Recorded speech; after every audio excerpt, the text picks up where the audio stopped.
response. It is essential to know how our brain responds to the stimuli which trigger an anxiety response, so that you are equipped to deal appropriately with anxiety. Let me highlight the key areas of your brain that are involved, and then I will explain what happens inside the brain. The thalamus is the central hub for sights and sounds. The thalamus breaks down incoming visual cues by size, shape and colour, and auditory cues by volume and dissonance, and then signals the cortex.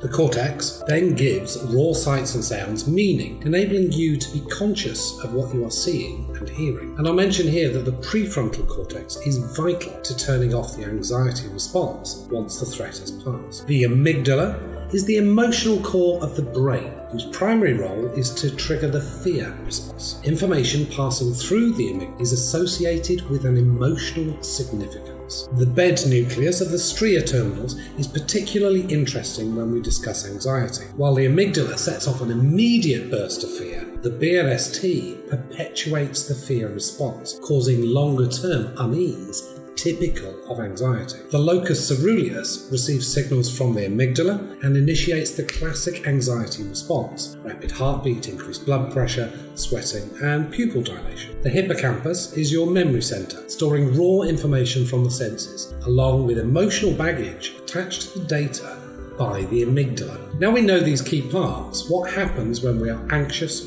stressed, or fearful? Anxiety, stress, and of course fear are triggered primarily through your senses. Sight and sound are first processed by the thalamus, filtering incoming cues and sent directly to the amygdala or to the cortex. Smell and touch go directly to the amygdala, bypassing the thalamus altogether. This is why smells often evoke very powerful memories or feelings. Any cues from your incoming senses that are associated with a threat in the amygdala, whether that threat is real or not, current or not, are immediately processed to trigger the fear response. This is the expressway.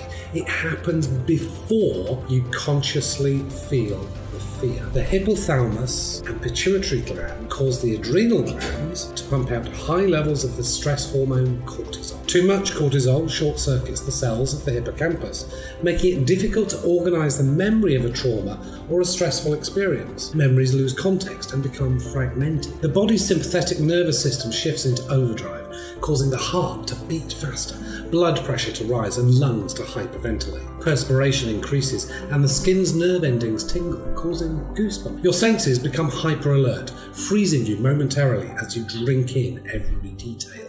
Adrenaline floods to the muscles, preparing you to fight or run away. The brain shifts focus from digestion to focus on the potential dangers, sometimes causing evacuation of the digestive tract through urination, defecation, or vomiting. Heck, if you're about to be eaten as someone else's dinner, why bother digesting your own? Only after the fear response has been activated does the conscious mind kick in. Some sensory information takes a more thoughtful route from the thalamus to the cortex. The cortex decides whether the sensory information warrants a fear response. If the fear is a genuine threat in space and time, the cortex signals the amygdala to continue being on alert. Fear is a good, useful response essential to survival. However, anxiety is a fear of something that cannot be located in space and time. Most often, it is that indefinable something triggered initially by something real that you sense, but that in itself is not threatening, but it is associated with a fearful